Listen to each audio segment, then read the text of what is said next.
Hello everyone, আসসালামু আলাইকুম। সবাই কেমন আছেন? আশা করি সবাই ভালো আছেন। আমিও ভালো আছি। আবারও নতুন একটি রেসিপি নিয়ে আসলাম। ভিডিওটি স্কিপ না করে সবাই ফুল ভিডিওটি দেখো। আশা করি সবারই ভালো লাগবে। চলো তাহলে রেসিপিতে যাওয়া যাক। প্রথমে আমি একটি চুলায় প্যান বসিয়ে দেব, তারপর দিয়ে দেব পেঁয়াজ কুচি ও একটু তেলটা যে যেমন খায় আর কি, আমি পরিমাণ মতন দিয়েছি।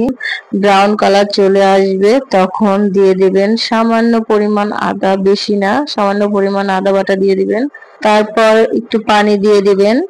পানিটা দেওয়ার পর জিরা পেঁয়াজ বাটা দিয়ে দেব। তারপর 1 চামচ লবণটা দেওয়ার পর আমি 1 চামচের মতন কাঁচামরিচ বাটা দিয়ে দেব। এরপর দেব হলুদ ফাঁকি, মরিচ ফাঁকি ও ধনিয়া ফাঁকি। এখন ভালো করে আমি কষিয়ে নেব। কষিয়ে নেওয়ার পর প্রথমে আমি দিয়ে দেব মাছের ডিম, তারপর দিব ইলিশ মাছ।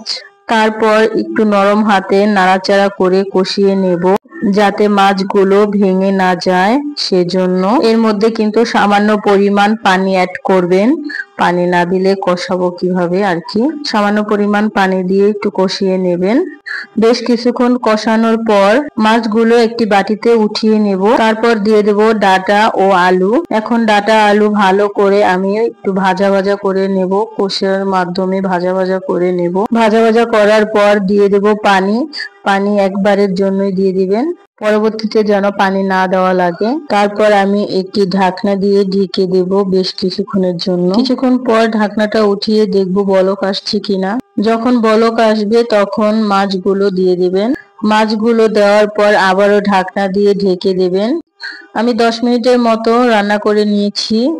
এখন আমার রান্নাটা হয়ে গেছে। রান্নাটা হওয়ার কিছুক্ষণ আগে ধনিয়াপাতা কুচি দিয়ে দেবেন। আমি ইলিশ মাছটা রান্নার পর মানে আমার পুরো ঘরটা আর কি ঘ্রাণে মোমো করছে ইলিশ মাছ রান্নাটা খুবই সুন্দর হয়েছে এবং খেতেও অনেক মজা হয়েছে। আজ এই পর্যন্তই। যদি ভিডিওটি ভালো লেগে থাকে অবশ্যই লাইক, কমেন্ট, শেয়ার ও সাবস্ক্রাইব করবেন। কমেন্টে অবশ্যই জানাবেন কিরকম হয়েছে রান্নাটি।